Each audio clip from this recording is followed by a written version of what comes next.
وداعيا إلى الله بإذنه وسراجا منيرا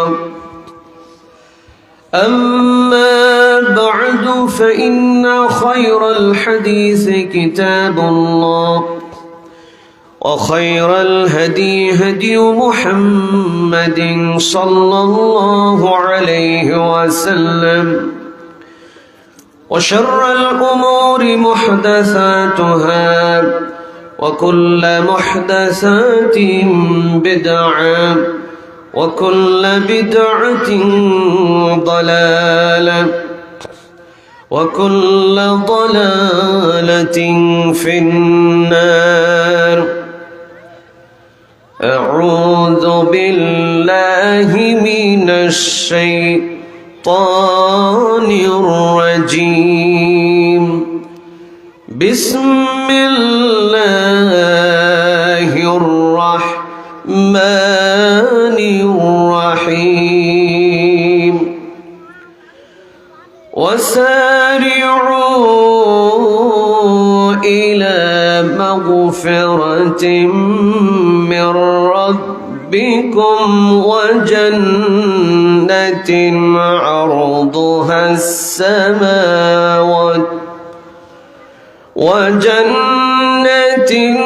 عرضها السماوات والأرض أعدت للمتقين.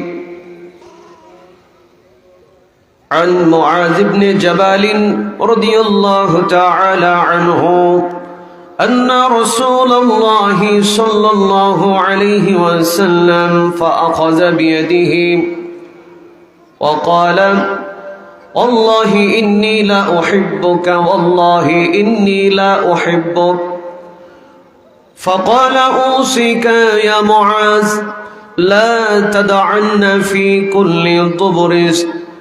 كل دبر صلاة تقول اللهم أعني على ذكرك وشكرك وحسن عبادتك أو كما قال عليه الصلاة والسلام.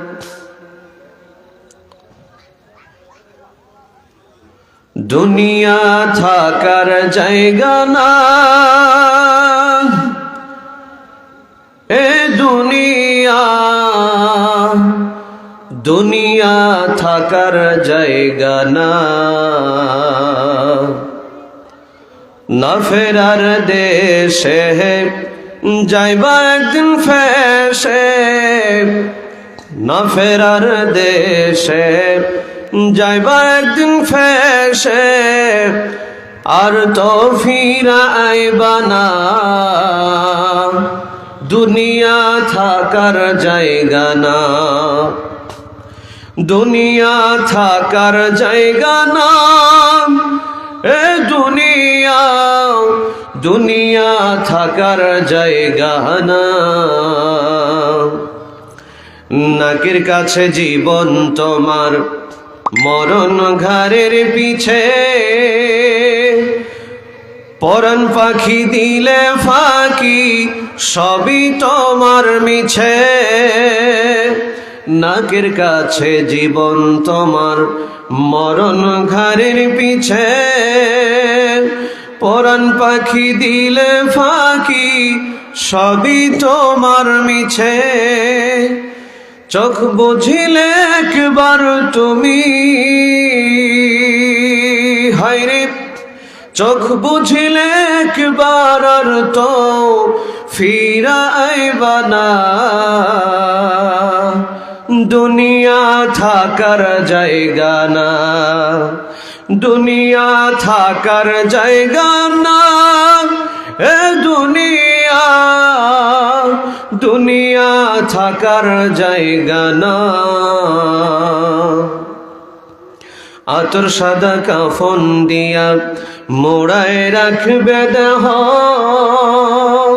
হইলে কবর তোমার খবর নেবে না আর কেহ। আতর সাদা কাফন দিয়া মোরায় রাখবে দেহ, হইলে কবর তোমার খবর নেবে না আর কেহ। একা একা থাকবা তুমি, হায়রে একা একা থাকবা, কাউরে সঙ্গে পাইবা না। দুনিয়া থাকার জায়গা না, দুনিয়া থাকার জায়গা না, এ দুনিয়া দুনিয়া থাকার জায়গা না। না ফেরার দেশে যাইবা একদিন ফেসে, না ফেরার দেশে যাইবা একদিন ফেসে, আর তো ফিরা আইবা না। দুনিয়া থাকার জায়গা না, দুনিয়া থাকার জায়গা না, এ দুনিয়া দুনিয়া থাকার জায়গা না। লিল্লাহে তাকবীর। শীত তো বেশি নাই ভাই, আওয়াজ জোরে দিলে কষ্ট হবে, তাহলে আর একটু জোরে আওয়াজ দেওয়া যাবে না ইনশাআল্লাহ? লিল্লাহে তাকবীর। আলহামদুলিল্লাহ। ভরবাড়ি দক্ষিণ চকপাড়া ওয়াক্তিয়া মসজিদ ও ফুরকানিয়া মাদ্রাসার উন্নতি কল্পে বার্ষিক ইসলামী মাহফিলের সম্মানিত সভাপতি শেখ মাওলানা মোহাম্মদ শফিকুল ইসলাম হাফিজাহুল্লাহ, সভাপতি কালিহাতী উপজেলা জমিয়তে আহলে হাদিস, এবং মাহফিল পরিচালনা করছেন কারি হাসানুর রহমান হাফিজাহুল্লাহ, খতিব উতরাইল পশ্চিমপাড়া আহলে হাদিস জামে মসজিদ, ইমাম ভরবাড়ি ওয়াক্তিয়া মসজিদ, এবং আমন্ত্রিত উলামায়ে কেরাম মাওলানা মোহাম্মদ উসমান গনি পেশ ইমাম অত্র মসজিদ, শেখ মাওলানা মোহাম্মদ আব্দুর রউফ MM হাদিস first class, MA Islamic studies বিভাগ, জগন্নাথ বিশ্ববিদ্যালয়। এছাড়া আজকে মাহফিলের মধ্যমণি প্রধান আকর্ষণ শেখ মাওলানা মোহাম্মদ আব্দুল হান্নান আদিবি হাফিজাহুল্লাহ, সহকারী অধ্যাপক, হরিপুর চলনাকাজী ফাজিল ডিগ্রি মাদ্রাসা বগুড়া। আল্লাহ রাব্বুল আলামিন সবাইকে কবুল করুন। যারা মঞ্চে উপবিষ্ট আছেন, বিশিষ্ট ব্যক্তিবর্গ, ওলামায়ে কেরাম, ফুজালা ইজাম, আমার সামনে উপস্থিত ইসলাম প্রিয় তাওহীদি জনতা, পর্দার অন্তরালে আমার সম্মানিতা মা এবং বোনেরা, সকলের প্রতি অন্তরস্থল থেকে হৃদয় নিংড়ানো শ্রদ্ধা ও ভক্তিপূর্ণ অভিনন্দন মোবারকবাদ জানিয়ে নিবেদন করছি, আসেন আমরা এই মুহূর্তে শুকরিয়া জ্ঞাপন করি সে মহান রবের আলিশান দরবারে, যে আল্লাহ রাব্বুল আলামিন আমাকে আপনাকে শত ব্যস্ততাকে উপেক্ষা করে আল্লাহর কোরআন শোনার জন্য, বিশ্ব নবীর হাদিস শোনার জন্য এই ময়দানে কবুল করলেন, জান্নাতের টুকরার ভিতরে বসার সুযোগ করে দিয়েছেন, বলি আলহামদুলিল্লাহ। দরুদ এবং সালাম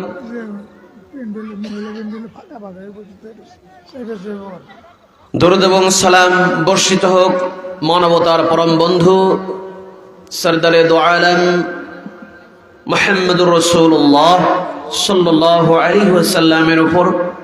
আল্লাহুম্মা সাল্লি আলাইহি আল্লাহুম্মা বারিক আলাইহি। মুহতারাম হাজিরিন, আমার সম্মানিতা মা এবং বোনেরা, আপনাদেরকে সবিনয় দৃষ্টি আকর্ষণ করছি, আপনারা ফাঁকা ফাঁকা হয়ে বসার কারণে জায়গা বেশি লেগে গেছে, জায়গার সংকলন হচ্ছে না। আপনারা মেহেরবানি করে চেপে চেপে বসুন, সামনের জায়গাগুলোকে আগে পূর্ণ করুন, পিছনে যারা আসছেন তাদেরকে বসার সুযোগ করে দেন।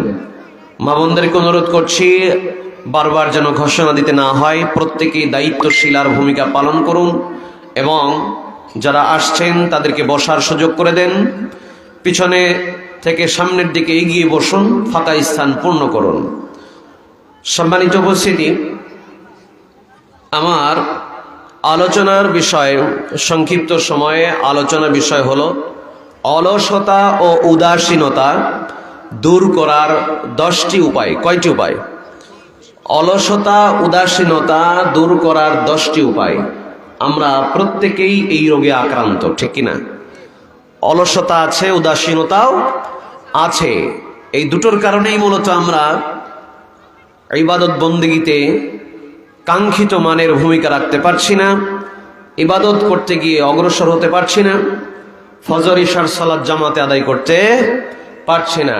আসেন আমরা এই অলসতা এবং উদাসীনতাকে কিভাবে ওভারকাম করতে পারি সেই বিষয়ে আলোচনা আজকে করব সংক্ষিপ্ত পরিসরে ইনশাআল্লাহ। অলসতা, উদাসীনতা এটা আমাদেরকে পেয়ে বসেছে। এর অন্যতম কারণ কি জানেন? মানুষ যখন বেশি দুনিয়াদার হয়ে যায়, আখেরাতের চেয়ে দুনিয়ার জীবনকে বেশি প্রাধান্য দিয়ে ফেলে, তখন মানুষ অলস হয়ে যায় বেশি, উদাসীন হয়ে যায় বেশি ইবাদতের ক্ষেত্রে।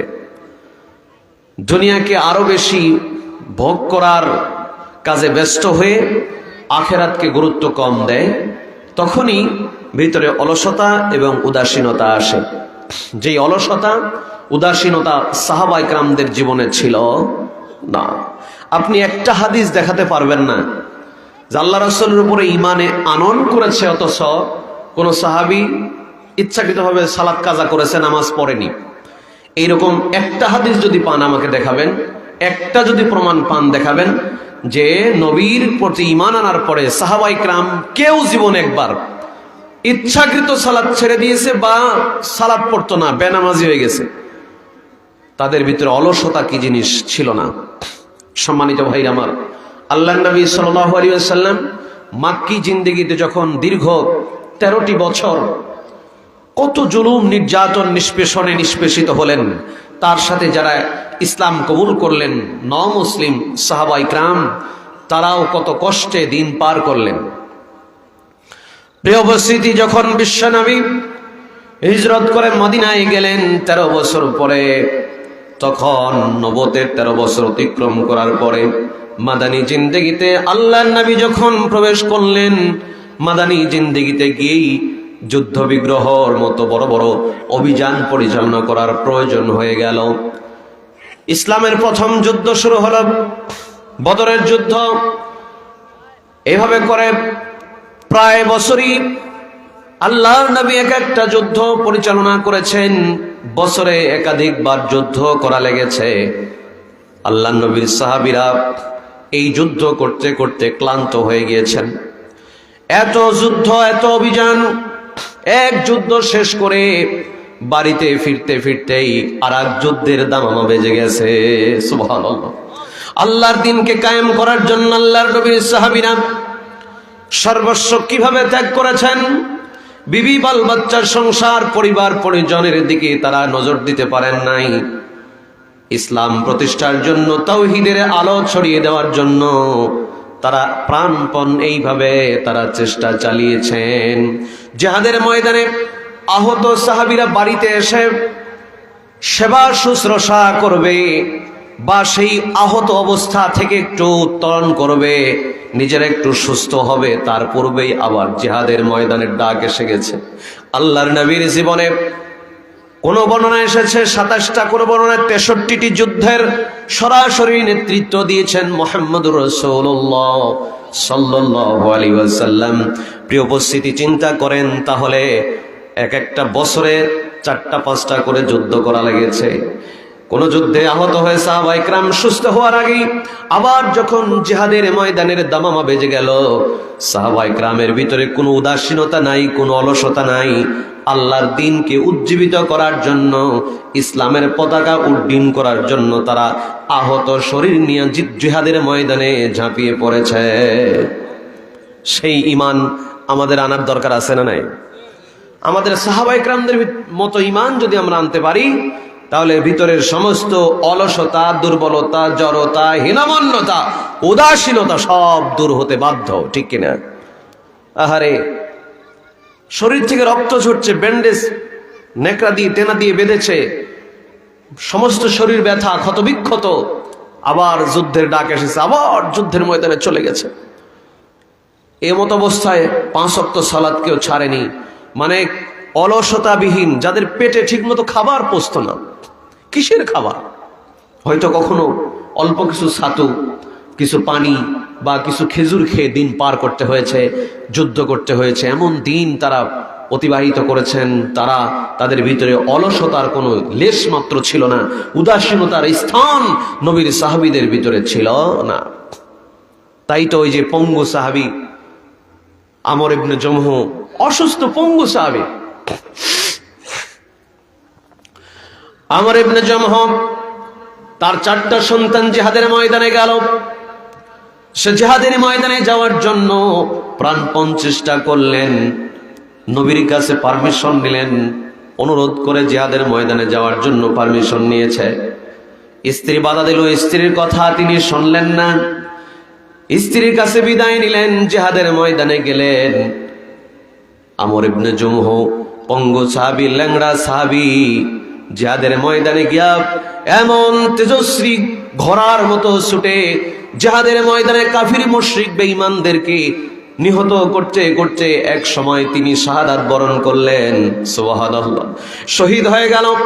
শাহাদায়ে উহুদের যখন জানাজা, শাহাদায়ে উহুদের যত লাশগুলো ছিল সব একত্রিত করার কাজে যখন সাহাবায়ে কেরাম রিদওয়ানুল্লাহি তাআলা আলাইহিম আজমাইন কাজ করছিলেন, পেয়ে গেলেন আব্দুল্লাহ ইবনে আমর ইবনে জমহর লাশ।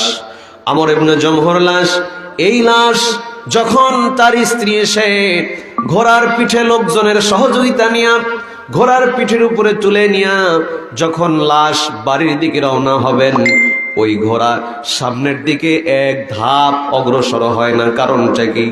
বিশ্বনবী সাল্লাল্লাহু আলাইহি ওয়াসাল্লাম আশ্চর্য হয়ে গেলেন, কি ব্যাপার? আমর ইবনে জমহর লাশ পিঠের উপরে দেওয়ার পরে ঘোড়া সামনের দিকে অগ্রসর হয় না, কারণটা কি? তখন আল্লাহর নবী আমর ইবনে জমহর স্ত্রীকে প্রশ্ন করলেন, তোমার স্বামী বাড়ি থেকে বের হওয়ার সময় কোনো দোয়া করেছিল কিনা বলো, বা কোনো কিছু বলে এসেছিল কিনা বলো। তখন আমর ইবনে জমহর স্ত্রী বললেন, ইয়া রাসূলুল্লাহ, আমার স্বামী আমর ইবনে জমহ যখন বাড়ি থেকে বের হবেন জিহাদের ময়দানের জন্য, তখন তিনি হাত তুলে আল্লাহর কাছে দোয়া করে বলেছিলেন, আল্লাহ, আমি আজকে জিহাদের ময়দানে শাহাদাতের তামান্না নিয়ে বের হতেছি, রব্বুল আলামিন তুমি আমার শাহাদাতের মৃত্যু কবুল করো। শুধু শাহাদাতের মৃত্যুই নয়, আমাকে জিহাদের ময়দান থেকে বাড়ি ফিরায়ও না। সুবহানাল্লাহ, এমন ভাবে দোয়া কবুল হয়ে গেল। আমর ইবনে জমহর লাশ যখন ঘোড়ার পিঠে উঠিয়ে ঘোড়া যখন খেদানো হলো, ঘোড়া এক ধাপ সামনের দিকে যায় না।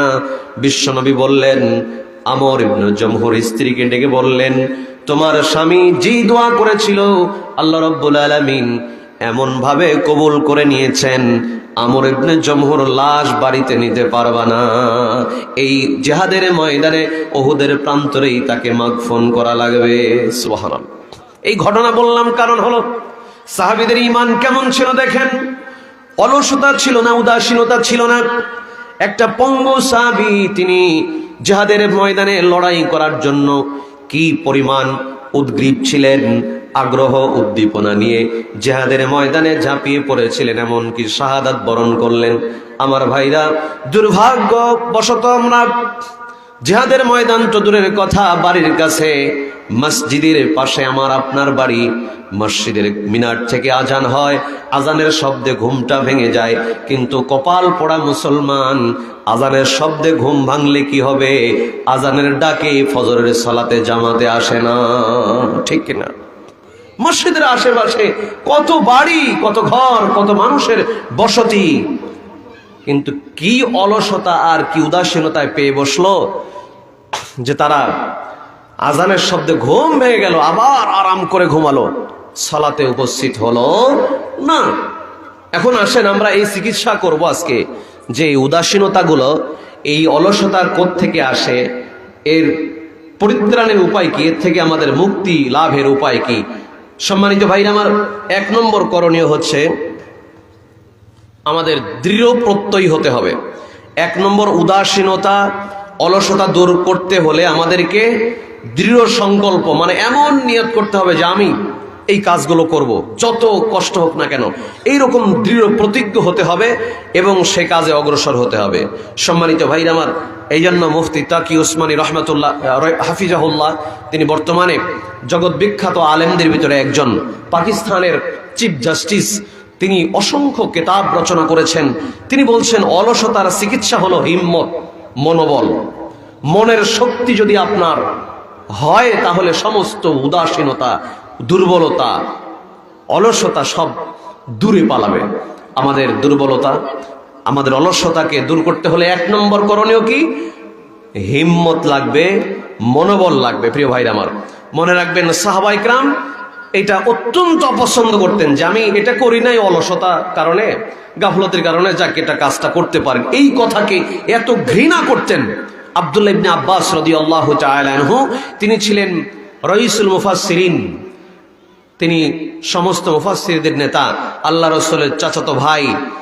আব্দুল্লাহ ইবনে আব্বাস এই কথাকেও অপছন্দ করতেন এমন ভাবে সিমাক আল হানাফি রাহমাতুল্লাহি আলাইহি বলেন, সামি'তু ইবনা আব্বাসিন ইয়াকরাহু আন ইয়াকুলা ইন্নী কাসলান।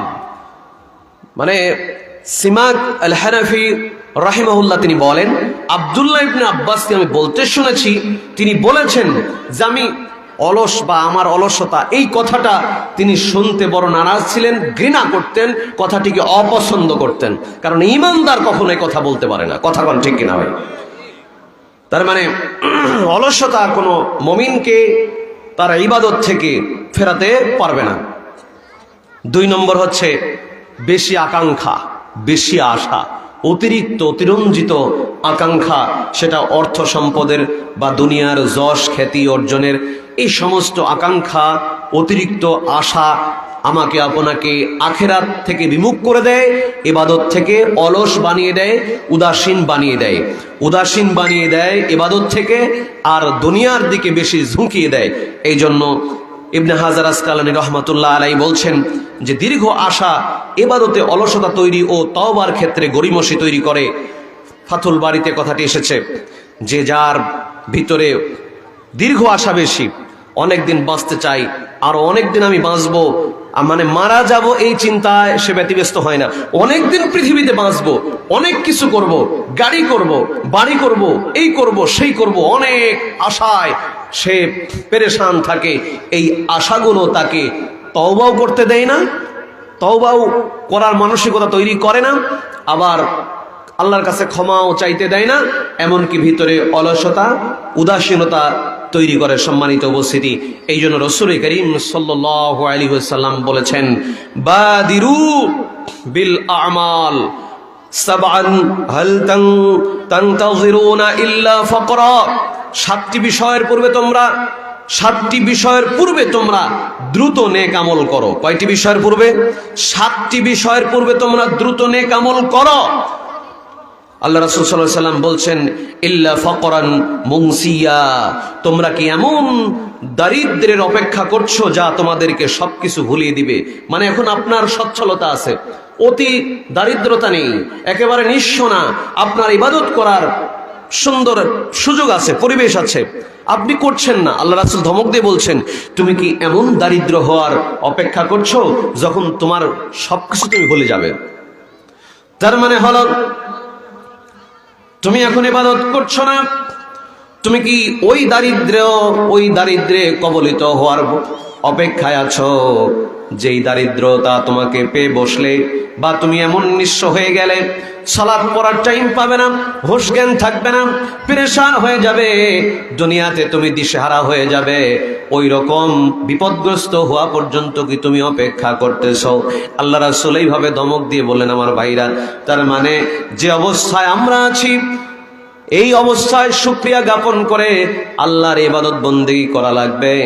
আর অতি আশা আকাঙ্ক্ষা মনের ভিতরে রেখে যদি আপনি শুধু ইবাদত থেকে দূরে থাকেন, তাহলে হতে পারে এমন একটা সময় আল্লাহ আপনার সামনে এনে দেবেন, আপনার ধন সম্পদ সব কিছু বিরান হয়ে যাবে। যেতে পারে কিনা?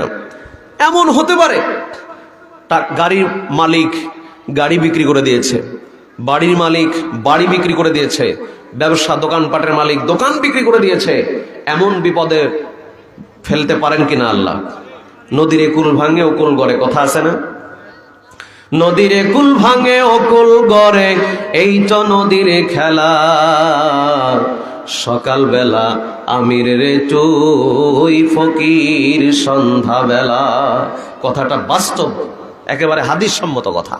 সম্মানিত উপস্থিতি, কত মানুষ মুহূর্তের মধ্যে ফকির হয়ে যায়। দেখেন না, আমেরিকার লস অ্যাঞ্জেলস এবং ক্যালিফোর্নিয়াতে যে দাবানল সৃষ্টি হয়েছে, যে আগুন, এই আগুনে এমন পুড়াচ্ছে, বড় বড় বিল্ডিং এর মালিক, কোটি কোটি টাকার গাড়ি, দামি গাড়ির মালিক, এসব কিছু মুহূর্তের ভিতরে যেন শেষ হয়ে গেছে।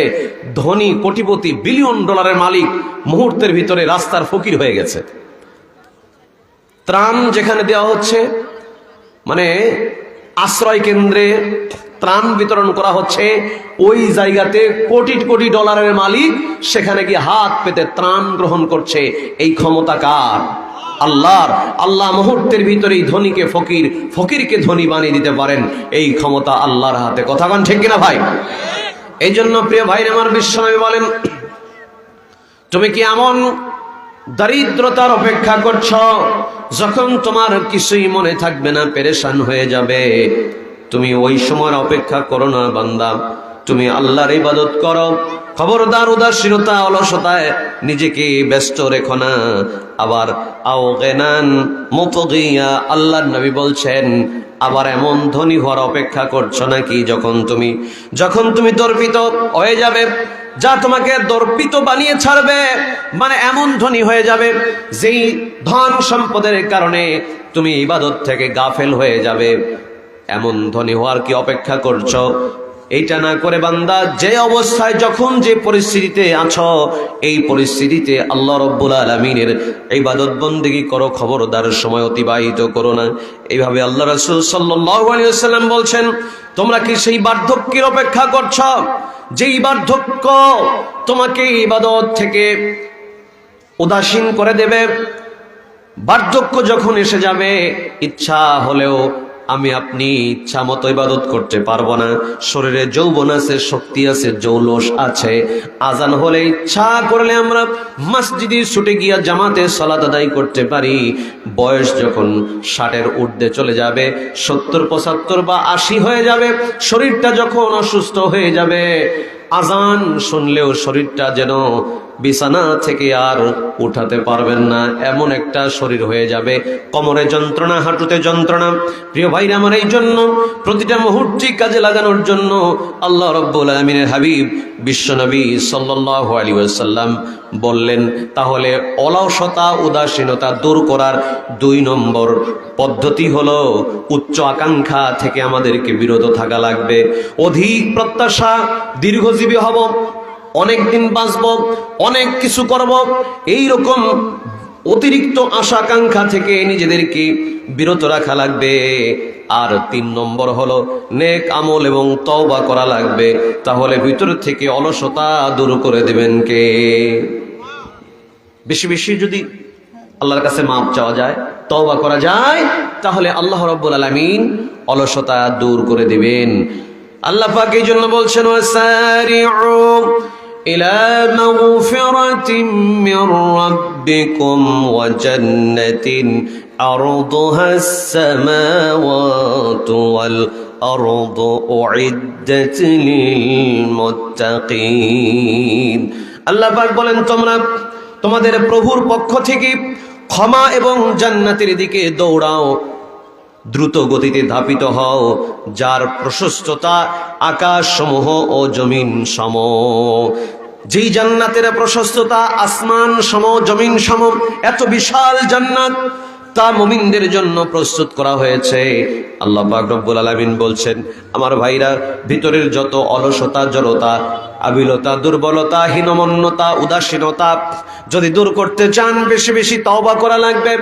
আস্তাগফিরুল্লাহ আল্লাযী লা ইলাহা ইল্লা হুয়াল হাইয়ুল কাইয়্যুম ওয়া আতুবু ইলাইহি। এই দোয়াটা বেশি বেশি পাঠ করবেন। এই দোয়া যতবার পড়বেন ততবার আমলনামা থেকে এক একটা কবিরা গুনাহ মাফ হতে থাকবে। সুবহানাল্লাহ।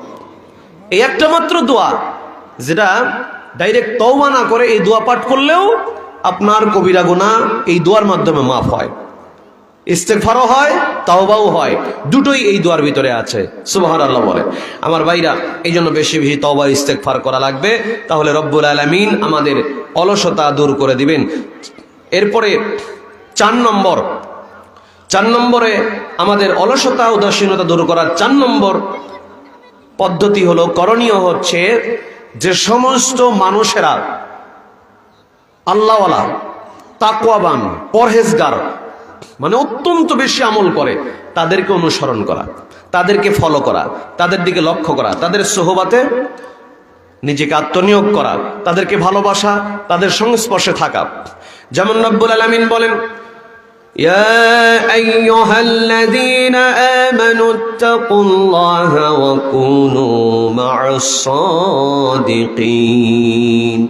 হে ঈমানদারগণ, তোমরা আল্লাহকে ভয় করো এবং সত্যবাদীদের সাথী হয়ে যাও, সত্যবাদীদের অন্তর্ভুক্ত হয়ে যাও। তার মানে যারা আল্লাহওয়ালা, দিনদার, পরেজগার, নেককার বান্দা, তাদের দিকে লক্ষ্য করতে হবে যে আহারে লোকটা এত আমল করে, এই লোকটা ফজরের সালাত জামাতে পড়ে, এই লোকটা 5 ওয়াক্ত সালাত জামাতে পড়ে, আমি কেন পারছি না, আমি কেন পারবো না, বা ওই লোকটা এই আমল করে, আমি কেন পারবো না, আমাকেও পারতে হবে। মা বোন, আপনাকে বলছি, আপনাদের ভিতরে যে সমস্ত মায়েরা বেশি আমল করে, তার দিকে লক্ষ্য করতে হবে যে উনি যদি এত আমল করতে পারে, আমি কেন পারবো না, আমিও তো মানুষ তার মতোই। এইভাবে এই চেতনা, এই অনুভূতি নিজের ভিতরে জাগ্রত করতে হবে। তাহলে ভিতরের অলসতা, দুর্বলতা দূর করে দিবেন কে? আল্লাহ। প্রিয় ভাইরা আমার, বাবাজির আমার, সম্মানিতা মা এবং বোনেরা, এই অলসতা, দুর্বলতা কোনো মুমিন ব্যক্তির জন্য শোভা পায় না। আল্লাহ রাসূল সাল্লাল্লাহু আলাইহি ওয়াসাল্লাম বললেন, আল মুমিনুল কবিয়্যু খায়রুন ওয়া আহাব্বু ইলাল্লাহি মিনাল মুমিনিদ দাঈফ। আল্লাহর কাছে শক্তিশালী মুমিন দুর্বল মুমিন থেকে অতি উত্তম।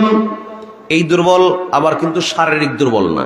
অনেক দুর্বল মানুষ আছে দেখবেন মনের থেকে খুব শক্তিশালী, ইবাদতের ক্ষেত্রে খুব একেবারে আগ্রহী, আবার অনেক সুঠাম দেহের অধিকারী আছে, অনেক বডি বিল্ডার আছে, অনেক জওয়ান শক্তিশালী পালোহান আছে, কিন্তু দুর্ভাগ্য হলো ওই কাপুরুষ মসজিদের বারান্দায় পাওয়া যায় না। কথা কন ঠিক কিনা?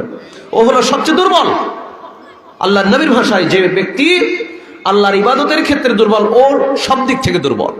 আর একটা দুর্বল মানুষ শারীরিকভাবে দুর্বল হলেও সে যদি 5 ওয়াক্ত সালাত জামাতে আদায় করে, আল্লাহর ইবাদতের ক্ষেত্রে যদি অলসতা বর্জন করে, তাহলে ও শক্তিশালী মুমিন। সুবহানাল্লাহ।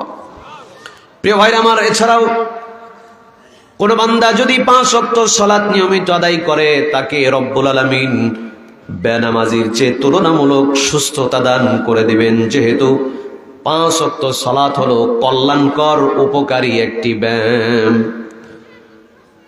আমেরিকার বিংহ্যামটন ইউনিভার্সিটির একদল গবেষক গবেষণা করে তারা এটা স্বীকার করতে বাধ্য হয়েছে, যারা নিয়মিত সালাত আদায় করে তাদের বহু রকমের রোগ থেকে মুক্তি দান করেন কে? আল্লাহ। অতএব 5 ওয়াক্ত সালাত জামাতের সঙ্গে আদায় করার দরকার আছে না নাই? প্রিয় ভাইরা আমার, বাবাজির আমার, এরপরে আসেন আল্লাহ রাসূল সাল্লাল্লাহু আলাইহি ওয়াসাল্লাম সাবধান করে দিলেন, মনে রেখো দুর্বল মুমিনের তুলনায় শক্তিশালী মুমিন আল্লাহর কাছে উত্তম। শক্তিশালী মুমিন শুধুমাত্র দেহের দিক থেকে শক্তিশালী নন, সে ইমানের দিক থেকে শক্তিশালী হবে। তবে শারীরিকভাবে, আবারও বুঝিয়ে বলছি, যদি শারীরিকভাবে দুর্বল হয়, তার মনোবল যদি হয় শক্তিশালী এবং তার ভিতরে যদি অলসতা, দুর্বলতা, জড়তা, উদাসীনতা না থাকে, তাহলে ওই দুর্বল, শারীরিক দুর্বলটাও বিশ্বনবীর ভাষায় সে শক্তিশালী। প্রিয় ভাইরা আমার, এরপরে আমাদের আরেকটা দুর্বলতা, উদাসীনতার আরেকটা কারণ হলো সামাজিক যোগাযোগ মাধ্যম, ফেসবুক, ইউটিউব, সোশ্যাল মিডিয়াতে আমরা এত বেশি ব্যস্ততা সময় পার করি, এত বেশি ব্যস্ত হয়ে যায়, যে কারণে আমাদের ইবাদতের ক্ষেত্রে অটোমেটিক উদাসীনতা, দুর্বলতা আর জড়তা চলে আসে। এই ইবাদতের ক্ষেত্রে উদাসীনতা, জড়তা, দুর্বলতা যদি দূর করতে চান, তাহলে এই স্মার্টফোনের অতিরিক্ত ব্যবহার বন্ধ করতে হবে। প্রয়োজন ছাড়া অতিরিক্ত ব্যবহার করবেন না। আমার ভাইরা, সারাক্ষণ যখন অবসর তখনই ফোন হাতে, যখন আপনি একটু বিশ্রাম করছেন, বিছানায় শুয়ে সাথে সাথে ফোন হাতে না, এই অতিরিক্ত ব্যবহার বন্ধ করতে হবে। ইউটিউব, ফেসবুক, টুইটার এইগুলো থেকে একটা সময় আপনাকে নিজেকে বিরত রাখা লাগবে। যদি না রাখতে পারেন তাহলে এর ভিতরে আপনার মনোনিবেশ বেড়ে যাবে, আল্লাহর ইবাদতের ক্ষেত্রে আপনার মনটা দুর্বল হয়ে যাবে, আপনার মনটা উদাসীন হয়ে যাবে, আপনার অলসতা আপনাকে পেয়ে বসবে। এই জন্য খবরদার, অনর্থক অপ্রয়োজনীয় কাজ ও কর্ম থেকে সকল মুসলমানকে, মুমিনকে বেঁচে থাকা লাগবে। আল্লাহ রাসূল সাল্লাল্লাহু আলাইহি ওয়াসাল্লাম বললেন, মিন হুসনি ইসলামিল মারই তারকুহু মা লা ইয়ানিহি। একজন ব্যক্তির ইসলামের পরিপূর্ণতার একটি লক্ষণ হলো যে তার জন্য জরুরি নয় এমন কোন কাজ সে পরিত্যাগ করবে, যে কাজ প্রয়োজন নাই, অনর্থক বেহুদা কাজ, সমস্ত এই ধরনের কাজ থেকে সে বিরত থাকবে। আমার ভাইরা, অনর্থক কাজ যারা পরিত্যাগ করে এই মুমিনরা সফল কাম। সূরা মুমিনুনের ভিতরে রব্বুল আলামিন বলে দিলেন, ওয়াল্লাযীনা হুম আনিল লাগবি মুরিদুন, যারা অনর্থক অপ্রয়োজনীয় কথা কাজ থেকে নিজেদেরকে বিরত রাখবে, এরা হলো সফল কাম। এবং জান্নাতুল ফেরদাউসের অধিবাসীদের 7টা বৈশিষ্ট্যের ভিতরে এটি একটি। অপ্রয়োজনীয় কথা বলবে না, অনর্থক কথা বলবে না, অপ্রয়োজনীয় কাজ করবে না, বেহুদা কাজ করবে না। এ সমস্ত কাজ থেকে মুমিন তার সময়কে গুরুত্ব দিয়ে এগুলো পরিত্যাগ করবে। আমার ভাইরা, এরপরে আসেন রাসূল করিম সাল্লাল্লাহু আলাইহি ওয়াসাল্লাম বলছেন 8 নম্বরে যে অলসতা কিভাবে দূর করা যায়। 8 নম্বর সেটা হলো রাত্রে জেগে অল্প কিছু হলো আল্লাহর জিকির করা, অথবা সালাতের জন্য ওযু করে প্রস্তুতি গ্রহণ করা। যেমন বিশুদ্ধ হাদিসে বর্ণিত হয়েছে, রাসূল করিম সাল্লাল্লাহু আলাইহি ওয়াসাল্লাম বলছেন, আবু হুরায়রার বর্ণনা, যে ইয়াকিদু শাইতানু আলা কাফিয়াতি রাসি আহাদিকুম ইযা হুয়া নামা সালাসা উকদিন ইয়াদরিবু কুল্লা উকদাতিন। যে আল্লাহ নবী বলছেন, যখন তোমাদের কেউ ঘুমিয়ে যায় তখন তার গ্রীবাদেশে শয়তান 3টি করে গিট মেরে দেয়। গ্রীবাদেশ মানে গর্দান। আল্লাহ রাসূল সাল্লাল্লাহু আলাইহি ওয়াসাল্লাম বলছেন, যখন তোমরা ঘুমিয়ে যাও তখন শয়তান তোমাদের গর্দানে 3টা গিট দেয়, গিরো মেরে দেয় একবারে। 3টা গিট দেওয়ার পরে ইয়াদরিবু কুল্লা উকদাতিন, প্রত্যেক গিটে একটা করে থাবা মারে, এভাবে চাপড়িয়ে, এইভাবে হাত চাপড়িয়ে দেয়। আলাইকা লাইলুন তাওয়িলুন, আর বলতে থাকে তোমার জন্য দীর্ঘ রাত এখনো বাকি আছে, তুমি আরাম করে ঘুমাও। যখন শয়তান এইভাবে হাত মেরে মেরে বলতে থাকে তখন বান্দার ঘুমটা আরো সুন্দর আরামের হয়।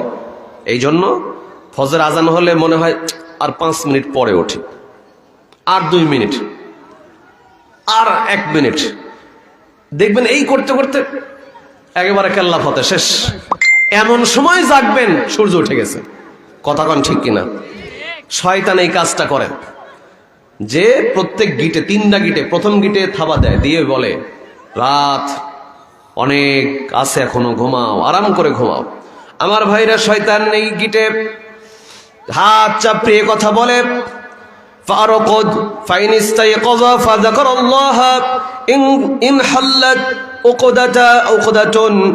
আমার ভাইরা, যখন ওই বান্দা উঠে যায় তারপরেও শয়তান হাত চাপড়ানোর পরেও যদি সে মনোবল নিয়ে, মনের শক্তি নিয়ে যদি উঠে বসার পরে যদি আল্লাহর জিকির করে, তাহলে ওই একটা গিট খুলে যায় অটোমেটিক। সুবহানাল্লাহ। একটা গিট খুলে যায় কখন? যখন বান্দা আরাম লাগতেছে। আসলে ইমানদার যারা, প্রকৃত ইমানদার, তাদেরকে শয়তান গিট দিয়া আটকাতে পারে না। মানে যতই গিট মারুক আর হাত চাপড়াক, সে ঠিকই উঠে যাবে। উঠে গিয়ে সে ঘুম ভাঙার দোয়াটা পাঠ করলো, সুবহানাল্লাহ, আলহামদুলিল্লাহ, যাই হোক একটা জিকির করে ওযু করতে অগ্রসর হলো। এরপরে যখন ফাইন তাওয়াদ্দা ইন হাল্লাত উকদাতুন, যখন সে ওযু করলো তখন দ্বিতীয় গিটটাও খুলে গেল। সুবহানাল্লাহ। এরপরে ফাইন সাল্লা ইন হাল্লাত উকদাতুন, যখন সে সালাত পড়লো তখন তৃতীয় নম্বর, মানে 3টা গিটি খুলে গেল। এরপরে ফাসবাহা নাশিতান তাইয়্যিবান নাফসি ওয়া ইল্লা আসবাহা খাবিসান নাফসি কাসলানা। আমার ভাইরা, খুলে যায় সবগুলো গিট। তারপর যদি সে নামাজ পড়ে সমস্ত গিট তো খুলে যায়, এমনকি শয়তানের প্রভাব থেকে সে মুক্ত হয়ে যায়। তার মনটা থাকে উৎফুল্ল, ভিতরে উদাসীনতা থাকে না, জড়তা থাকে না, দুর্বলতা থাকে না, ফুরফুরে একটা মেজাজ কাজ করে। দেখবেন ফজরের সালাত পরে যখন আপনি বাইরে বের হবেন রাস্তায়, মনটা ভালো লাগে কি লাগে না? আর যদি সূর্য ওঠার পরে ঘুম থেকে উঠেন, শরীরটা মেস মেস করছে, মনের ভিতরে কেমন যেন একটা অশান্তি কাজ করে কি করে না? যে বান্দা ফজরের সালাত জামাতে পড়ে রাস্তায় বের হয়, মৃদু বাতাস, প্রভাতের হাওয়া মুমিনের জন্য যে কত উপকারী, এটা এক ধরনের মেডিসিন। ওই সময় এত মনটা ভালো থাকে, মনটা ফ্রেশ থাকে, উৎফুল্ল থাকে, ফুরফুরে থাকে মেজাজ। আর যে সমস্ত বান্দারা ঘুমিয়ে থাকে, সূর্য উঠে গেছে, আল্লাহ রাসূল সাল্লাল্লাহু আলাইহি সাল্লাম বলছেন, যে ব্যক্তি ঘুমিয়ে থাকলো, সূর্য উঠে গেল, ফজরের সালাত পড়লো না, সূর্য উঠে গেছে, শয়তান তখন তার কানের ভিতরে বালা শাইতানু ফি উযনিহি, শয়তান তার কানের ভিতরে হিসু করে দেয়। বুঝেন নাই? শয়তান কানের ভিতরে পেশাব করে দেয়। তার মানে ওর মন তো খারাপ হবেই। যার নাকে মুখে, যার কানে শয়তান পেশাব করে, ও সকালবেলা মন মেজাজ ভালো থাকবে না, এটা স্বাভাবিক। সারাদিন শরীরটা ম্যাচ ম্যাচ করবে। শুধু কি তাই আমার ভাইরা, আল্লাহ রাসূল সাল্লাল্লাহু আলাইহি ওয়াসাল্লাম বলেন, প্রভাতের সময়, ফজরের সময় আল্লাহ রাব্বুল আলামিনের বরকত বন্টন করা হয়, বরকত বন্টন করা হয়। এই জন্য বিশ্বনবী সাল্লাল্লাহু আলাইহি সাল্লাম দোয়া করেছেন, আল্লাহুম্মা বারিক লি উম্মতি ফি বুকুরিহা, আল্লাহ তাআলা আমার উম্মতের জন্য দিনের শুরু বরকতময় করে দিন, বলেন আমিন। আল্লাহ রাসূল দোয়া করলেন উম্মতের জন্য, রব্বুল আলামিন আমার উম্মতের জন্য আপনি প্রভাতটা বরকতময় করে দিন। অন্য বর্ণনা এসেছে প্রভাতে রিজিক বন্টন হয়।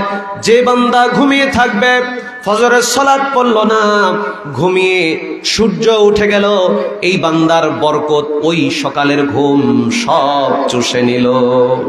মানে আপনি ফজরের নামাজ না পড়ে ঘুমিয়ে থাকলেন, ওই সকালের ঘুম, ফজরের ঘুম আপনার বরকতকে চুষে নেয়। যেহেতু ওই সময় রিজিক বন্টন হয়, আর আপনি যদি ঘুমিয়ে থাকেন ওই রিজিক থেকে আপনি মাহরুম হয়ে যাবেন, এটা স্বাভাবিক। এই জন্য আপনি যতই পেরেশান হন, ফজরের সালাত জামাতে পড়েন না, 5 ওয়াক্ত সালাত পড়েন না, কিন্তু এদিকে পেরেশান, অস্থির, ব্যবসা বাণিজ্যে লাভ হচ্ছে না, লোকসানে শেষ হয়ে গেলাম, এরপরে পরিবারের শান্তি নাই, কোনো ইনকামে বরকত নাই, এত পেরেশান হয়ে কোনো লাভ নাই। কারণ আপনি যখন আল্লাহ আপনাকে বরকত দেবেন, ওই সময়টা তো আপনি বরকত থেকে দূরে থাকেন। ফজরের সালাত জামাতে যদি আদায় করতেন এবং কোরআনুল কারীম থেকে তেলাওয়াত করতেন, আল্লাহ পাক আপনাকে বরকত দান করত, যেহেতু ওই সময় রিজিক বন্টন হয়। সুবহানাল্লাহ। আল্লাহ রাসূল এই জন্য উম্মতের জন্য দোয়া করেছেন। কাদের জন্য? যারা এই সময় সালাত আদায় করবে, ফজরের সালাত জামাতে আদায় করবে, তাদের জন্য দোয়া করেছেন। যারা বেনামাজি তাদের জন্য দোয়া নয়। অতএব যদি বরকত পেতে চাই, এই রিজিক বন্টনের সময় যদি আমরা উপযুক্ত রিজিক হাসিল করতে চাই, তাহলে আমাদেরকে ফজরের সালাতের পরে কমপক্ষে সূর্য উঠা পর্যন্ত আর ঘুমানো যাবে না। সালাফরা সফরেও থাকলে বা অনেক পরিশ্রম করে রাত জেগেও যদি কখনো কোথাও থেকে তারা আগমন করতেন বাড়িতে, তারা ফজরের সালাত পরে সূর্য উঠা পর্যন্ত অপেক্ষা করতেন। সূর্য উঠার আগে ঘুমাতেন না। সালাত হয়ে গেছে, ঘুম ধরেছে, রাত্রে ঘুমাতে পারেন নাই বা ঘুম কামাই হয়েছে, তারা অপেক্ষা করতেন কখন সূর্য উঠবে। সূর্য উঠে গেছে, সূর্য প্রকাশিত হয়ে গেছে, তখন তারা সালাত পড়তেন। এটা আমাদের খেয়াল। তখন তারা ঘুমাতেন। যদি ঘুমের নিতান্ত প্রয়োজন হয় তাহলে সূর্য ওঠার পরে। আমার ভাইরা, অলসতা, দুর্বলতা, জড়তাকে দূর করার জন্য বিশ্বনবী ফর্মুলা দিলেন 10 নম্বর। তোমরা দোয়া করো, আল্লাহুম্মা ইন্নী আউযু বিকা মিনাল হাম্মি ওয়াল হাযান ওয়াল আজজি ওয়াল কাসালি ওয়াল বুখলি ওয়াল জুবনি ওয়া দালাইদ দাইনি ওয়া গালাবাতির রিজাল। চিন্তা করে দেখেন, যেই নবীর উপরে ওয়াহি অবতীর্ণ হচ্ছে আসমান থেকে, জিবরিল আলাইহিস সালাম যার উপরে ওয়াহি করছেন, যিনি পয়গম্বর, যিনি নবী, যার কলবটাকে একাধিকবার ধৌত করা হয়েছে, পরিচ্ছন্ন পরিষ্কার করা হয়েছে, সেই নবী সাল্লাল্লাহু আলাইহি ওয়াসাল্লাম তিনি দোয়া করছেন, রব্বুল আলামিন নিশ্চয় আমি আপনার কাছে আশ্রয় চাচ্ছি দুশ্চিন্তা, দুঃখ থেকে, অপারগতা থেকে, অলসতা থেকে, কৃপণতা থেকে, ভীরুতা থেকে, ঋণের ভার থেকে, মানুষের দমন পীড়ন থেকে। এই দোয়া যদি কোনো বান্দা পাঠ করতে পারে নিয়মিত, তাহলে আল্লাহ রাব্বুল আলামিন তার ভিতরের জড়তা, দুর্বলতা, উদাসীনতা দূর করে দেবেন এবং ঋণের বোঝাকে হালকা করে দিবেন, শারীরিক যত অক্ষমতা আল্লাহ পাক দূর করে দিবেন। সুবহানাল্লাহ। বিশ্বনবী দোয়া পড়লেন, উম্মতকে শিক্ষা দিলেন। তার মানে আল্লাহ রাসূলের শেখানো এই দোয়া যদি আমরা পাঠ করতে পারি প্রত্যেক ফরজ সালাতের পরে অন্তত একবার, তাহলে আল্লাহ রাব্বুল আলামিন আমাদের শারীরিক দুর্বলতা, শারীরিক অলসতা, জড়তা, হীনমন্যতা দূর করবেন, এমনকি ডিপ্রেশন দূর করে দিবেন। আমরা যতই বিপদে পড়ি না কেন, দুশ্চিন্তা আমাদেরকে কোনো ক্ষতি করতে পারবে না, আমাদেরকে হতাশা আমাদের কোনো ক্ষতি করতে পারবে না। যত বিপদে পড়ি না কেন, মন মানসিকতা স্থির থাকবে যদি এই আমলটা নিয়মিত আমরা করতে পারি। ভাই, দোয়াটা সবাই মুখস্থ করে নেবেন, যাদের মুখস্থ নাই। আল্লাহুম্মা ইন্নী আউযু বিকা মিনাল হাম্মি ওয়াল হাযান ওয়াল আজজি ওয়াল কাসালি ওয়াল বুখলি ওয়াল জুবনি ওয়া দালাইদ দাইনি ওয়া গলাবাতির রিজাল। এক লাইন একটা দোয়া, দুয়ার বইগুলোতে এটা পাবেন, দেখবেন শিরোনাম লেখা আছে হতাশা, দুশ্চিন্তা থেকে বাঁচার দোয়া।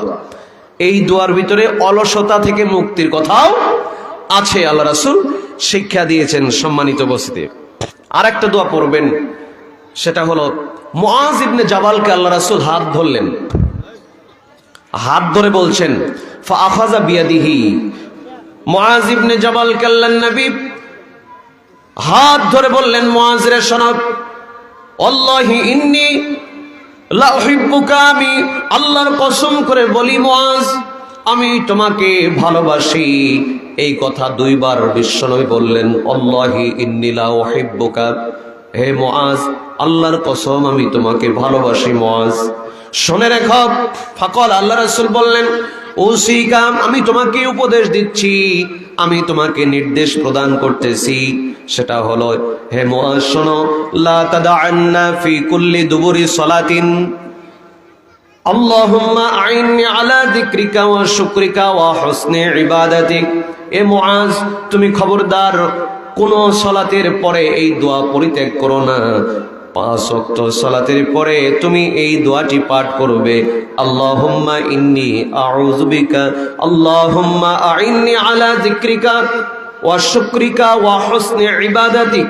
অর্থ হচ্ছে, আল্লাহুম্মা, হে আল্লাহ, আইন্নি আলা যিকরিকা, তোমার জিকির করার ক্ষেত্রে, ওয়া শুকরিকা, তোমার কৃতজ্ঞতা প্রকাশ করার ক্ষেত্রে, তোমার শুকরিয়া আদায় করার কাজে আমাকে সাহায্য করো, এবং ওয়া হুসনি ইবাদাতিক, তোমার সুন্দর ইবাদতগুলো করার ক্ষেত্রে আমাকে সাহায্য করো।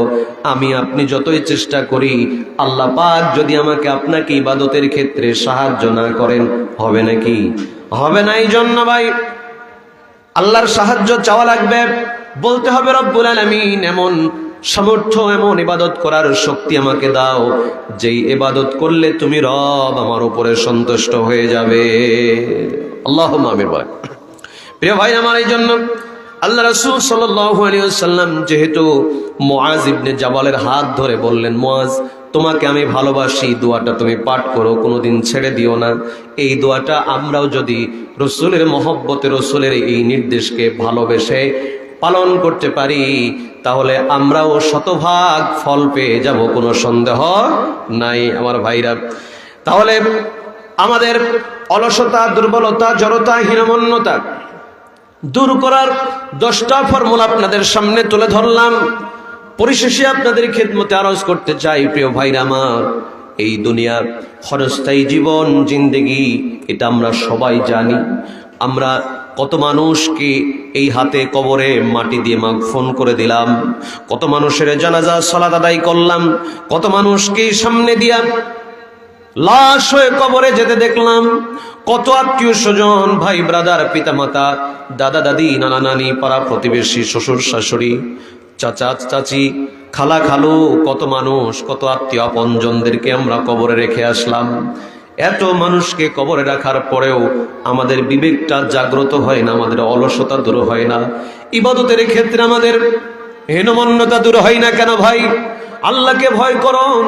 ইব্রাহিম বিন আদহাম রহমতুল্লাহ আলাইহি তিনি বলেছেন, তোমাদের অন্তরটা মরে গেছে গো, তোমাদের অন্তর, তোমাদের কলবটা মরে গেছে, এই জন্য দাফানতুম আমওয়াতাকুম ওয়ালাম তা'তাবিরু বিহি, তোমরা তোমাদের মৃত ব্যক্তিদেরকে কবরে মাগফুন করে দাও, কিন্তু এটা সচক্ষে দেখার পরেও এখান থেকে তোমরা শিক্ষা গ্রহণ করো না। কত মানুষকে কবরে কবরস্থ করলে, অথচ দেখার পরেও তোমরা শিক্ষা নিলে না। তার মানে তোমাদের কলব মরে গেছে, অন্তর মরে গেছে। অন্তর মরে যাওয়ার, অন্তর, মৃত অন্তর থেকে অন্তরকে যদি জীবিত করতে চান, তাহলে 1 নম্বর মহা ঔষধ হলো আল্লাহর কোরআন। আল্লাহর কোরআন আমাদের নিয়মিত পাঠ করা লাগবে। এটা অলসতা, দুর্বলতা দূর করার আরেকটা মহা ঔষধ। মৃত অসুস্থ অন্তরকে সুস্থ করার মহা ঔষধ হলো আল্লাহর কোরআন। কিন্তু আমরা আজকে বর্তমান কোরআন তেলাওয়াতের ক্ষেত্রে খুবই অমনোযোগী, ঠিক কিনা ভাই? রাত্রি 12টা, 1টা, 2টা, 2:30 কোরআন ধরার সময় নাই, কিন্তু ঠিকই মোবাইলে সময় নষ্ট করছি, এদিকে সময় নষ্ট করছি, টেলিভিশনে সময় নষ্ট করছি, গল্প আড্ডায় মেতে আছি, কিন্তু কোরআন পড়ার সময় নাই। এই কোরআন এক সময় আমরা দেখতাম, আমাদের আত্মীয় স্বজন মুরব্বীরা, ছোটবেলায় দেখেছি, ওই সময় তো বড় বড় মোবাইল ছিল না, আর গ্রামে গঞ্জে ডিশ লাইন ছিল না, যে কারণে তারা রাত জাগার সুযোগ পেত না। ঈশান নামাজ পড়ে গ্রামবাসী ঘুমিয়ে যেত। সকালে ফজরের সালাত পড়ে এত চমৎকার কণ্ঠে কোরআনুল কারীম তেলাওয়াত করত। আউযু বিল্লাহি মিনাশ শাইতানির রাজীম, বিসমিল্লাহির রহমানির রহিম। الرحمن علم القرآن خلق الإنسان علمه البيان الشمس والقمر بحسبان والنجم والشجر يسجدان والسماء رفعها ووضع الميزان ألا تطغوا في الميزان। কোরআনের সুর ভালো লাগে না লাগে না? আল্লাহর কোরআন প্রত্যেক বাড়িতে বাড়িতে জানালার পাশে গেলেই কোরআন তেলাওয়াতের আওয়াজ পাওয়া যেত, ঠিক কিনা? সেই তেলাওয়াতের আওয়াজ আজকে আর নাই।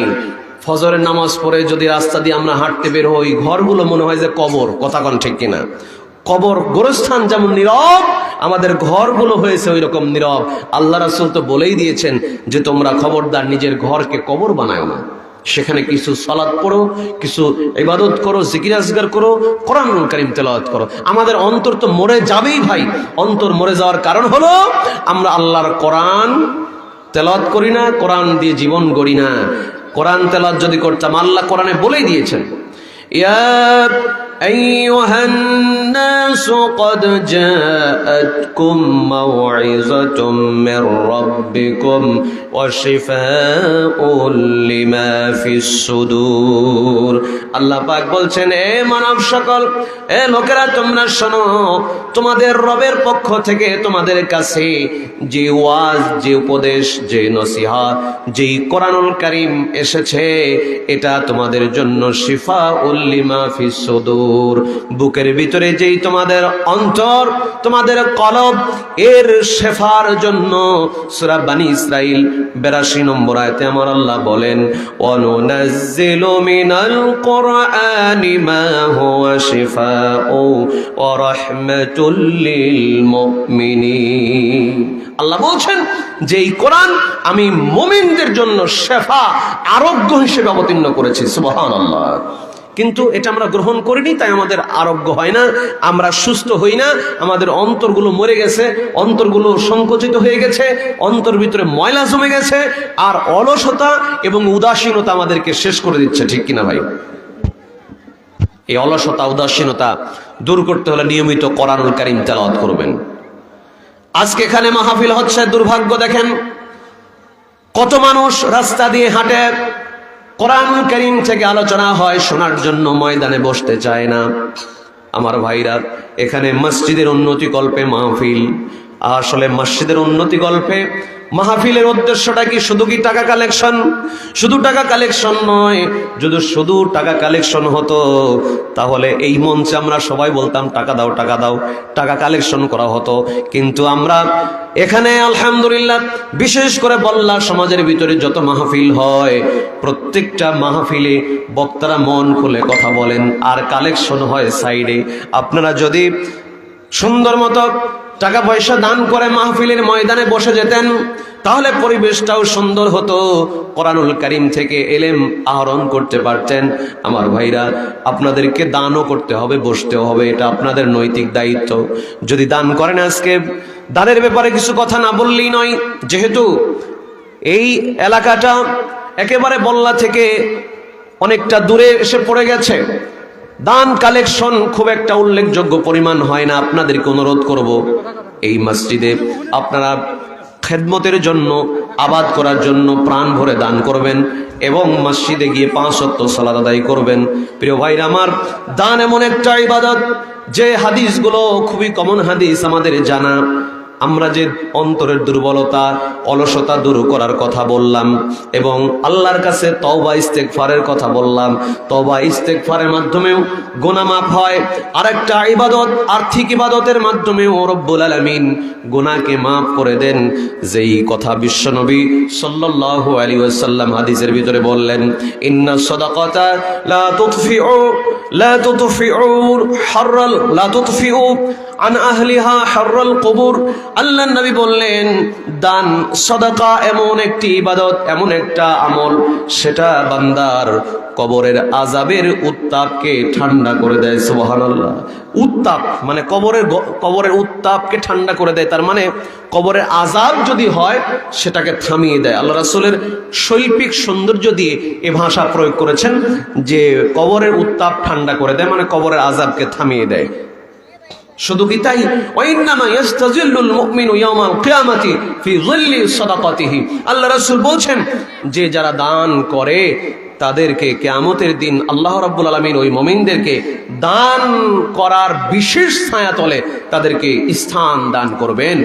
শুধু তাই নয়, অন্য হাদিসে আল্লাহ রাসূল সাল্লাল্লাহু আলাইহি সাল্লাম বলছেন গুনাহ মাফের ব্যাপারে, ইন্নাস সাদাকাতা লা তুতফিউল খাতিয়াতা কামা ইউতফিউল মাউন নারা, যে দান মানুষের গুনাহকে এমন ভাবে মিটিয়ে দেয়, এমন ভাবে মুছে দেয়, ডিলিট করে দেয়, যেমন ভাবে আগুনকে পানি নিভিয়ে দেয়। মানে পানি দ্বারা যেমন আগুন নিভানো হয়, ঠিক দান দ্বারা গুনাহকে মিটিয়ে দেওয়া হয়। সুবহানাল্লাহ।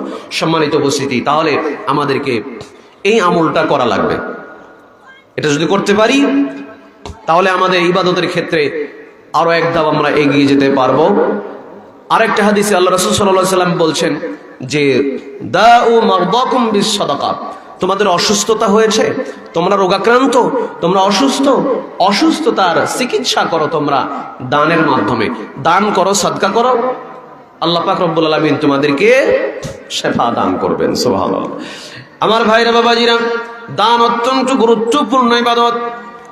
ভরবাড়ি দক্ষিণ চকপাড়া ওয়াক্তিয়া মসজিদ অবহেলিত হয়ে গেছে।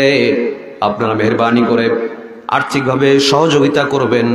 আল্লাহ রাব্বুল আলামিনের হাবিব বিশ্বনবী সাল্লাল্লাহু আলাইহি ওয়াসাল্লাম বলেন, খুরাইম ইবনে ফাতিক রাদিয়াল্লাহু তাআলা আনহু থেকে বর্ণিত, তিনি বলছেন, মান আনফাকা নাফকাতান ফি সাবিলিল্লাহি কুতিবাত লাহু বি700 দিফিন। আল্লাহ রাসূল বলেন, যে বান্দা 1 টাকা আল্লাহর রাস্তায় দান করবে, ওই বান্দার আমলনামায় 700 গুণ পর্যন্ত সওয়াব লিখে দেওয়া হবে। সুবহানাল্লাহ। দানের ওয়াজ আমরা প্রায় শুনি, নতুন করে বলার কিছু নাই। অনুরোধ থাকবে, আপনারা যারা এসেছেন এবং যারা শুনছেন বাড়ি থেকে, আপনাদেরকে করজোড়ে নিবেদন করি, আপনারা প্রত্যেকেই এই মাহফিলে একটু মন খুলে দান করবেন, নগদে হোক বাকিতে হোক। পাশাপাশি এই মাহফিলে এসে বসবেন। অত্যন্ত ভালো মানের একজন বক্তা আছেন, আব্দুল হান্নান আদেবি, তার আলোচনা আপনারা রায়পাড়াও শুনেছেন, গত বছর বল্লা বড় মাহফিলেও শুনেছেন। আলহামদুলিল্লাহ, চমৎকার বক্তব্য পেশ করে থাকেন। এই জন্য বলছি ভাই, কোরআনুল কারীমের মাহফিলে আসলে এটাও একটা অলসতা দূর করার মাধ্যম। দোকানে বসে আছেন, বাড়িতে আছেন, রাস্তায় দাঁড়িয়ে আছেন, ভাবতেছেন যাব কি যাব না, এই অলসতা, এই উদাসীনতা আপনাকে পেয়ে বসলো। যদি মাহফিলে এসে দু চার কথা শুনেন, এমনও তো হতে পারে, এমনও কোনো কথা কোন বক্তার মুখ থেকে বের হয়ে গেল, কোন কথায় আমার আপনার হেদায়েত হবে আমি আপনি জানি না। আল্লাহ পাক যদি কবুল করেন, এমনও কথা কোন বক্তার মুখ থেকে বের হয়ে গেল যেই কথার কারণে আপনার মনটা দুর্বল হয়ে গেল, তখন থেকে রব্বুল আলামিন আপনাকে হেদায়েতের রাস্তায় কবুল করে নিলেন। ঠিক কিনা? নিতে পারেন কিনা?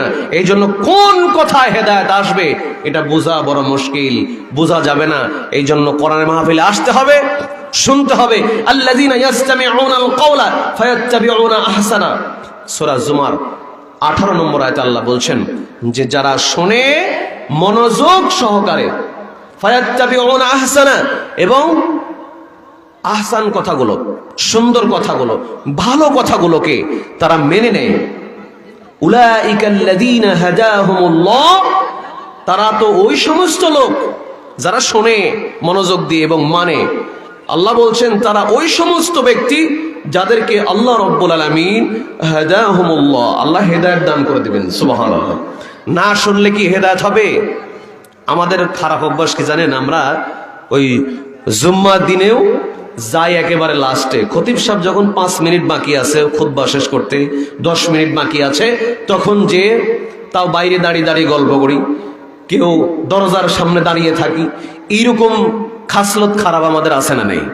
এই জন্য আমাদের কপালে হেদায়েত জোটে না। আবার মাহফিল হলে কেউ দূরে দূরে দাঁড়িয়ে বাদাম চিবাবে, দোকানপাটে বসে চা পান করবে। এই ধরনের খারাপ বদভ্যাসের কারণে এই মানুষগুলোর কপালে হেদায়েত জোটে না। হেদায়েত পেতে হলে মনোযোগ সহকারে শুনতে হবে। মহান রব বলছেন আল্লাযীনা ইয়াসতামিউনাল কাওলা ফায়াত্তাবিউনা আহসানা।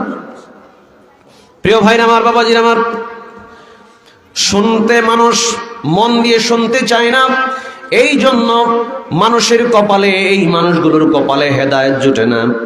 আপনাদেরকে একটা হাদিসের অনুবাদ করে আমি আলোচনা শেষ করতে চাই। বক্তা চলে এসেছে ভাই। প্রত্যেকটা মসজিদে ঠিকই উন্নতিকল্পে কালেকশন হয়, মাহফিল হয়, কিন্তু আমাদের ইমান আমলের অগ্রগতি হয় না। ইমান আমলের অগ্রগতি হয়, মাহফিল হয়, টাকা কালেকশন হয়, মসজিদ টাইলস হয়, মুজাহিদ হয়, বহুতল হয়, কিন্তু ইমান আমলের অগ্রগতি হয় না। মনে রাখবেন, এত দুরবস্থা বর্তমানে আমাদের ভিতরে। ফজরের সালাতের জামাতে এক কাতার লোক পড়তে চায় না। কোন কোন মসজিদে মুয়াজ্জিন ইমাম সহ হাতে গোনা 5-6 জন আছে না নাই? এইরকম যদি হয় বড় দুরবস্থা। মনে রাখবেন, 5 ওয়াক্ত সালাত যারা জামাতের সঙ্গে পড়ে না, এরা হেদায়েতের উপরে নাই। বিশ্বনবীর সাহাবী আব্দুল্লাহ ইবনে মাসউদ রাদিয়াল্লাহু তাআলা আনহু বলেন, সহিহ মুসলিমের 1368 নম্বর হাদিস, তিনি বলছেন, মান সাররাহু ইয়ালকাল্লাহা গাদাম মুসলিমান ফালিউহাফিজ আলা হাউলাইস সালাওয়াতি হাইসু ইউনাদা বিহিন্না। তিনি বলছেন, যে ব্যক্তি চায় আল্লাহর কাছে, আল্লাহর সামনে কিয়ামতের দিন মুসলিম হিসেবে দাঁড়াবে, এটা যারা চায়, পছন্দ করে, অবশ্যই সালাত সমূহ সেখানেই আদায় করবে যেখান থেকে আজান দেওয়া হয়। কোত্থেকে আজান দেওয়া হয়? মসজিদ থেকে। কত সুন্দর করে বলেছে দেখেন, যে সেখানেই আদায় করবে যেখান থেকে আজান দেওয়া হয়। وَإِنَّ اللَّهَ شَرَعَ لِنَبِيِّكُمْ صَلَّى اللَّهُ عَلَيْهِ وَسَلَّمَ سُنَنَ الْهُدَى। তিনি বলছেন, নিশ্চয়ই তোমাদের নবী সাল্লাল্লাহু আলাইহি সাল্লামকে মহান রব তিনি হেদায়েতের নীতি রীতি দান করেছেন, সুন্নাহ দান করেছেন। সেটা কি? ওয়া ইন্নাহুন্না মিন সুনানিল হুদা। সালাতগুলো মসজিদে, 5 ওয়াক্ত সালাত মসজিদে আদায় করা বিশ্ব নবীর সেই হেদায়েতের সুন্নাহ বা রীতির নীতির অন্তর্ভুক্ত। সুতরাং ওয়ালাউ তারাকতুম ওয়ালাউ আন্নাকুম সাল্লাইতুম ফি বুয়ুতিকুম কামা ইউসাল্লি হাযাল মুতাখাল্লিফু ফি বাইতিহি। আল্লাহর নবী সাহাবী ইবনে মাসউদ বলেন, যদি তোমরা বাড়িতে ওই ব্যক্তির মতো সালাত আদায় করো যে বাড়িতে পিছনে জামাত ত্যাগ করে বাড়িতে সালাত পড়ে, এইরকম যদি তোমরা সালাত পড়ো, তাহলে তোমরা কি করলে? লা তারাকতুম সুন্নাতাহু, নবীর সেই সুন্নাহ, নবীর সেই রীতি নীতিকে তোমরা পরিত্যাগ করলে। ওয়ালাউ তারাকতুম সুন্নাতাহু লাদালালতুম, আর মনে রেখে দিও তোমরা যদি নবীজি সাল্লাল্লাহু আলাইহি ওয়াসাল্লামের রীতি ও নীতিকে যদি তোমরা পরিত্যাগ করো তাহলে অবশ্যই তোমরা পথভ্রষ্ট হয়ে যাবে। তার মানে 5 ওয়াক্ত সালাত জামাতে যে বান্দা আদায় করে না কোনো ওযর ছাড়া, ওই বান্দা পথভ্রষ্ট হবেই হবে, এটা নিশ্চিত আমার ভাইরা। 5 ওয়াক্ত সালাত যে বান্দা জামাতে পড়বে ওই বান্দাকে রব্বুল আলামিন গোমরাহির হাত থেকে বাঁচাবেন, বিপদগামী ইমানের পথ থেকে সরে যাওয়া থেকে বাঁচাবেন, আল্লাহ রাব্বুল আলামিন তার পদস্খলন হওয়া থেকে বাঁচাবেন। এই জন্য 5 ওয়াক্ত সালাত জামাতের সঙ্গে আদায় করবেন। আল্লাহর নবী সাহাবী বলছেন, আমাদের জামানায় আমরা দেখতাম লাকাদ কানা আর-রাজুলু, এমনও ব্যক্তিকে দেখতাম, আব্দুল্লাহ ইবনে মাসউদ রাদিয়াল্লাহু তাআলা আনহু বলছেন যে ওমা ইয়াতাখাল্লাফু আনহা ইল্লা মুনাফিকুম মা'লুমুন নিফাক। আমাদের জামানায়, তার মানে সাহাবায়ে কিরামদের জামানায় পরিচিত মুনাফিক ছাড়া, একেবারে পরিচিত সবাই জানে ওই বেটা মুনাফিক, এইরকম মুনাফিক ছাড়া কোনো ইমানদার মুমিন সালাতের জামাত কখনো পরিত্যাগ করে নাই। যারা পরিচিত মুনাফিক ওই মুনাফিকরাই শুধু জামাত ত্যাগ করত, তাছাড়া যারা ইমানদার মুমিন সাহাবী তারা সবাই জামাতে সালাত আদায় করেছে। এমনকি তিনি বলছেন ওয়ালাকাদ কানা আর-রাজুলু ইউতা বিহি ইউহাদা বাইনার রাজুলাইনি হাত্তা ইউকামা ফিস সাফ। এমনও মাজুর অসুস্থ বয়স্ক ব্যক্তি হামাগুড়ি দিয়ে রাস্তায় গড়িয়ে গড়িয়ে মসজিদে এসেছে।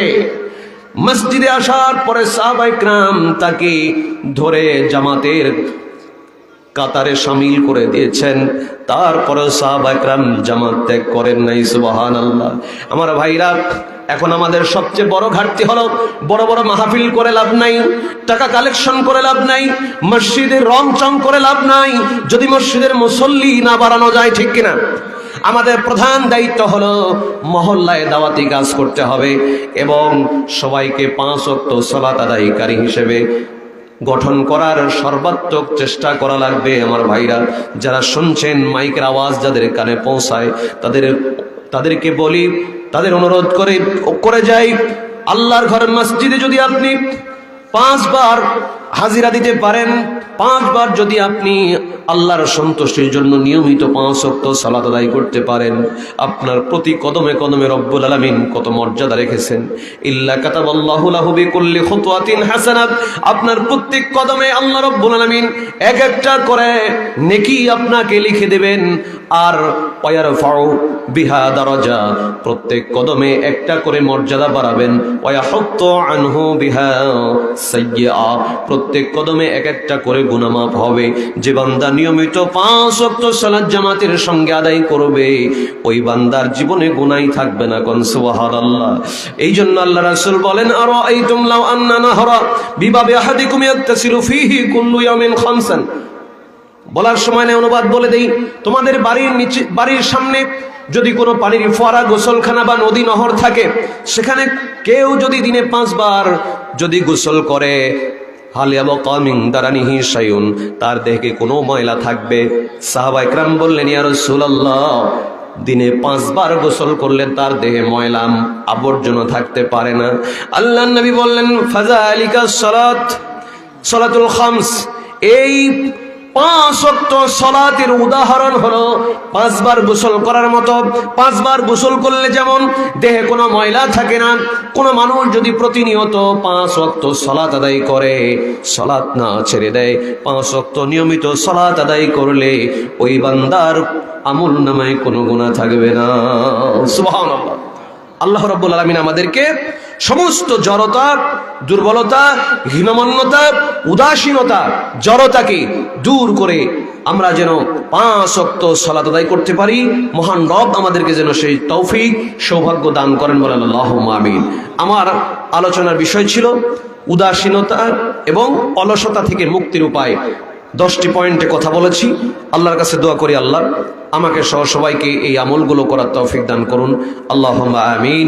এবং শয়তানের যাবতীয় কুমন্ত্রণা, ওয়াসওয়াসা, কুপ্রভাব থেকে আমাদেরকে মুক্ত করুন এবং ইবাদতগুলোকে একেবারে স্বতঃস্ফূর্তভাবে একাগ্রতার সাথে করার সুযোগ তৌফিক দান করুন। আল্লাহুম্মা আমিন। আল্লাহ আজকের মাহফিলকে কবুল করুন, যারা আলোচনা রেখেছেন তাদেরকে কবুল করুন। প্রধান আলোচক এসেছেন সেই সুদূর বগুড়া থেকে, গাইবান্ধা থেকে, আল্লাহ পাক তাকে দীর্ঘ নেক হায়াত দান করুন, তার মুখে কথাগুলোকে আমাদের আমলে পরিণত করার সুযোগ সৌভাগ্য দান করুন। আল্লাহুম্মা আমিন। এই দোয়া রেখে আমি আপনাদের মাঝ থেকে বিদায় নিচ্ছি। আমার জন্য দোয়া করবেন, আল্লাহ পাক আমাকে যেন আমৃত্যু সুস্থ রাখেন, সুস্থতার সাথে যেন দিনের কাজ করতে পারি, আল্লাহ সেই তৌফিক দান করেন।